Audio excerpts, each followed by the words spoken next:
Professional wrestling. It isn't for punks or whiners. It's a rough, tough sport that has attracted some of the most fearsome human beings alive.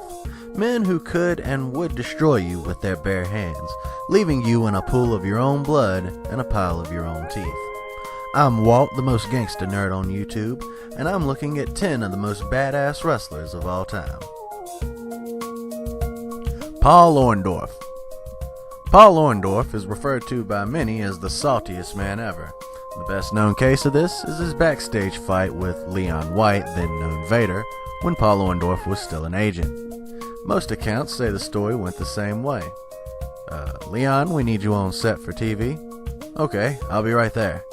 A few minutes later, hey Leon, we need you on set for TV. Alright, I'm on my way. A little while longer. Vader, get your fat ass back here, we need you for TV.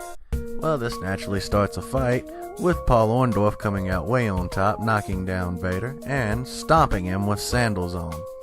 But this wasn't the only fight he ever got in. Another well-known incident was with Mr. USA Tony Atlas. As it turns out, the two were traveling together, an argument broke out, and they pulled over to settle this like gentlemen. Along with Paul Orndorff getting the better of Mr. Atlas, he also bit off a piece of the man's ear, channeling inner Mike Tyson. Another known incident is the time he actually ripped out a steering wheel of a car out of sheer frustration. Not somebody you'd want to mess with. Steve Blackman. Steve Blackman, appropriately known as the Lethal Weapon, is a well-known martial artist highly trained in both jiu-jitsu and taekwondo. So of course JBL would try to bully him.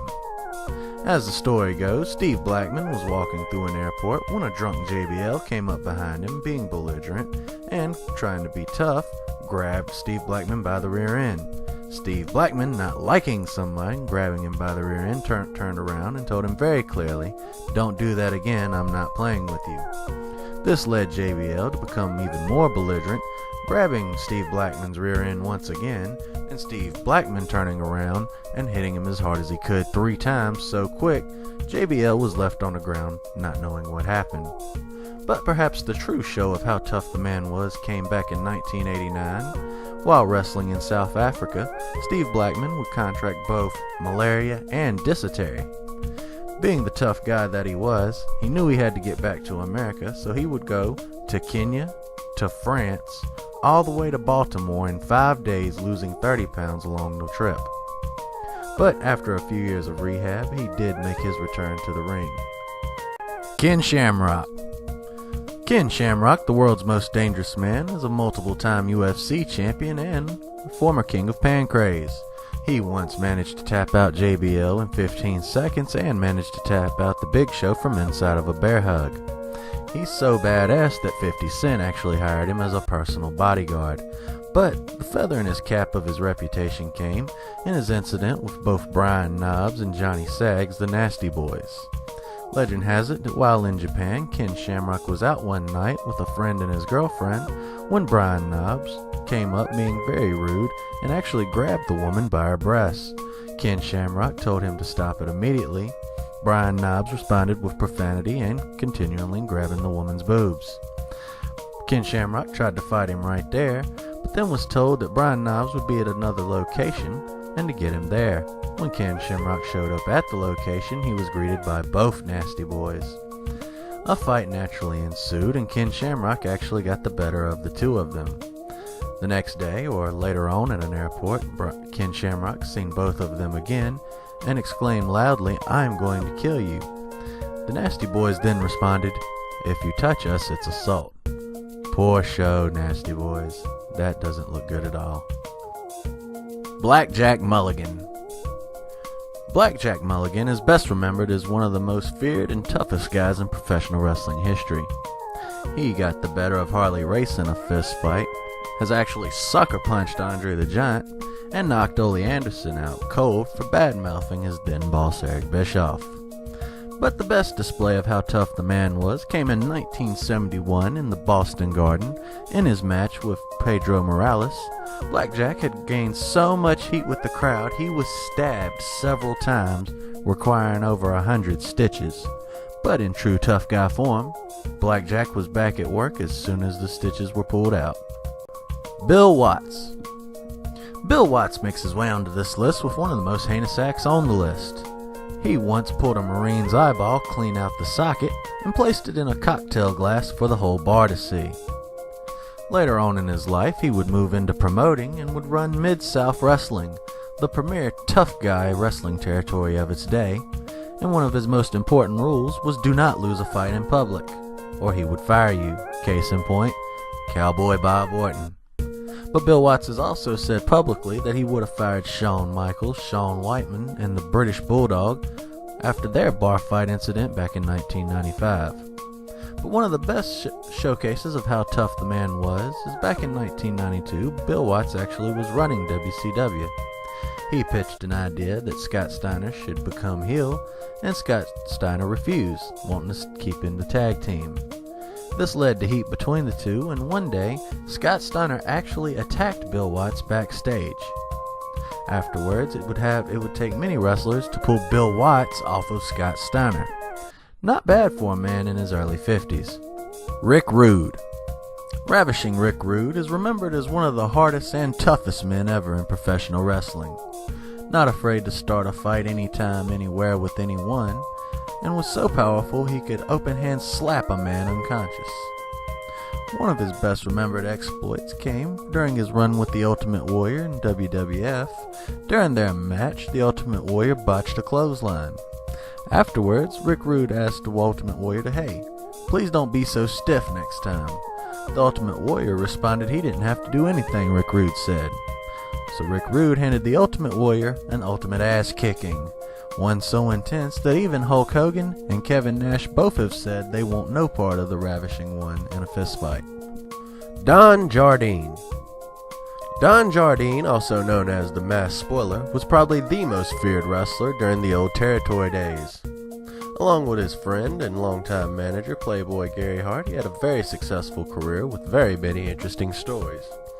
During a shoot interview, Gary remembered fondly the time that Don Jardine threw two promoters out of their office for a payoff he didn't find up to par, and remembered the time that he almost beat Stan the Man Stasiak to death over a prank from 7 years before, but was luckily stopped by the late Peter Maivia. But the best known story about Don Jardine comes from Australia, when a rather uninformed hotel worker made the mistake of calling Don Jardine's wife a whore. Not a good move, as Don Jardine pummeled the hotel worker and ended up throwing him through a plate glass window. Harley Race. Harley Race is a no-brainer for this list, considering both polo and cancer run scared from him. He survived a car wreck that would have killed any mere mortal man, and the time Vince McMahon made the mistake of promoting an event in Kansas City, Harley Race found his wrestling ring and set it on fire. But one noteworthy time came when lawman Don Slatton attempted to pull a screw job during his Russian chain match with Harley Race. He quickly won the match in an impromptu way and tried to escape through the crowd with the NWA title. Harley Race, not being one to deal with such nonsense, chased Don Slatton down, pummeled him, brought him back through the crowd, threw him back in the ring, and then won the match on his own, letting everybody know who the champion really was. New Jack. New Jack is probably the most hardcore wrestler of all time. But before he was in the business, he was a licensed bounty hunter with the state of Georgia with 4 justifiable homicides, which already made him harder than a coffin nail.